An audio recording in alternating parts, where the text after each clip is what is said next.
Hai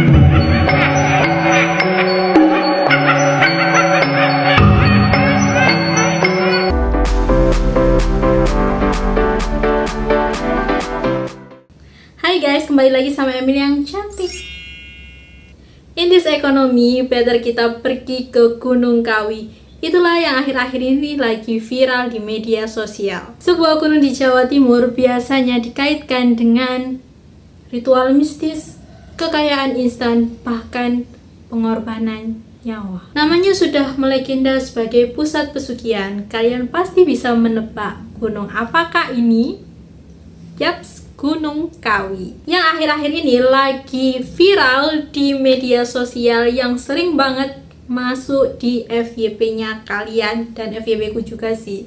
Namanya akhir-akhir ini viral diantaranya karena ada film horor yang menceritakan tentang gunung ini dan juga dugaan artis yang konon katanya melakukan pesugihan di gunung ini.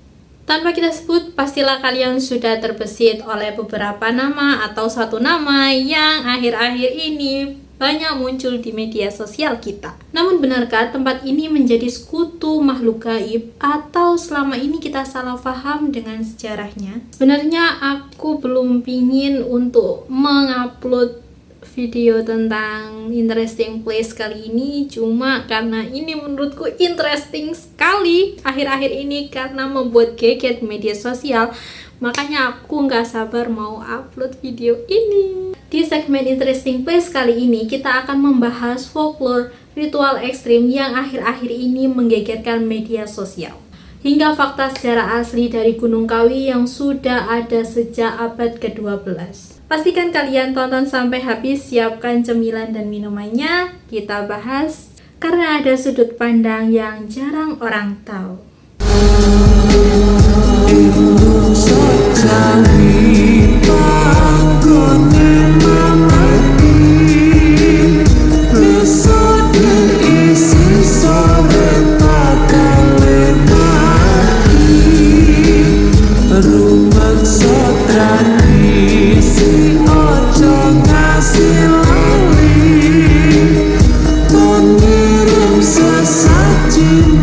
Gunung Kawi memang sudah lama identik dengan tempat mencari keberkahan instan melalui perjanjian gaib.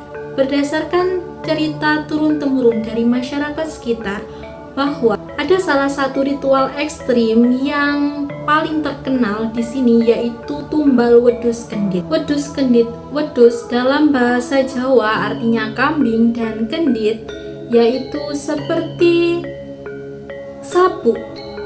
Ya, kendit itu seperti sapu. Jadi wedhus kendit itu sendiri merupakan kambing hitam khusus yang dimana perutnya itu ada corak putih seperti sapu. Dan waktu keramat yang digunakan untuk ritual ini yakni dilaksanakan ketika malam-malam tertentu. Jadi kambing ini disembeli ketika malam-malam khusus seperti malam 1 Suro, malam Jumat Legi, atau malam-malam sakral lainnya. Konon, pelaku pesugihan harus mengikat janji dengan entitas gaib demi kekayaan dan kekuasaan yang mereka inginkan. Namun semua ini tidak gratis. Ada harga mahal yang harus dibayar, yaitu harta dibalas dengan nyawa. Mitosnya, tumbal ini akan meminta nyawa seseorang dari mulai yang terjauh sampai yang terdekat secara bertahap. Mulai dari kerabat kita yang jauh nih ya, sampai karyawan, kemudian ke keluarga kita sendiri seperti saudara dan anak, sampai ke pasangan kita, bertahap ke akhir yaitu diri kita sendiri atau si pelaku pesugihan itu. Wow, sebuah kontrak mistis yang begitu mengerikan ya. Untuk memahami fenomena ini, harus kita tahu kalau di Gunung Kawi ada dua yang sering dikaitkan dengan aktivitas masyarakat. Yang pertama yaitu pesarean Gunung Kawi. Di sini terdapat makam dua tokoh suci, yaitu Eyang Jugo atau Kiai Zakaria II dan Raden Mas Iman Sujono. Tempat ini sangat unik karena dihormati oleh para peziarah Jawa dan etnis Tionghoa. Asal teman-teman tahu, di dekat makam tersebut ada pohon keramat yang namanya pohon Dewan Daru atau pohon kesabaran. Mitosnya ketika kita duduk di sana dan kejatuhan buah ataupun daun secara alami, maka rezeki akan mengalir deras kepada kita yang datangnya secara mendadak. Yang kedua, kita naik lebih tinggi ke puncak. Di sana ada Keraton Gunung Kawi.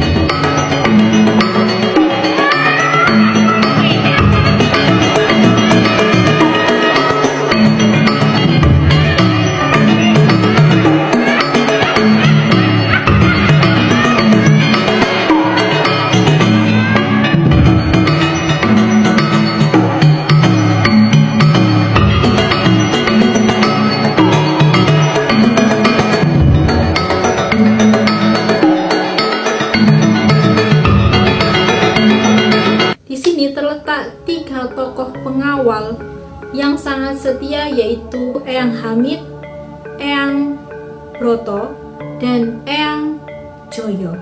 Karena lokasinya yang sangat sunyi dan dipenuhi dengan sesajen, maka lokasi keraton inilah yang diduga menjadi tempat ritual pesugihan ini dilaksanakan. Namun apakah cerita horor itu benar? Disinilah fakta mulai berbicara. Para juru kunci dan penjaga makam di Gunung Kawi menolak keras atas tuduhan tersebut. Mereka menegaskan bahwa Gunung Kawi murni merupakan tempat ziarah dan tawasul, yaitu berdoa kepada Tuhan melalui orang-orang yang soleh, bukan tempat memuja setan ataupun pesugihan hitam. Era abad ke-12, sejarawan mencatat bahwa aktivitas Gunung Kawi sudah ada sejak zaman kerajaan Kediri dengan ditemukannya peninggalan Hindu dan Buddha. Kemudian tokoh pejuang seperti Eyang Jugo dan Raden Mas Iman Sujono sebenarnya adalah tokoh pejuang pengikut Raden Diponegoro yang menyebarkan Islam dan mengajari warga bertani.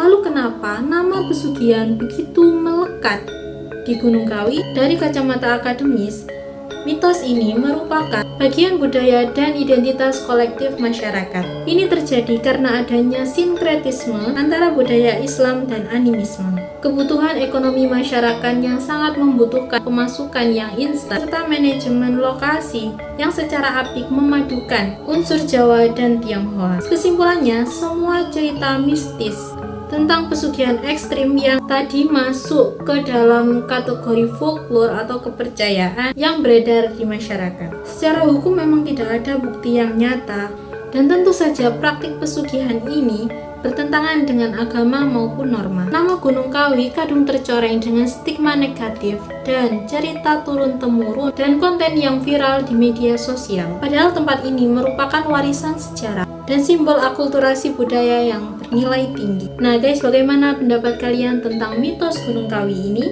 Boleh percaya, boleh tidak? Tulis pendapat kalian di kolom komentar. Jangan lupa like, share, dan subscribe. Aku Emil, sampai jumpa di video selanjutnya. Bye-bye.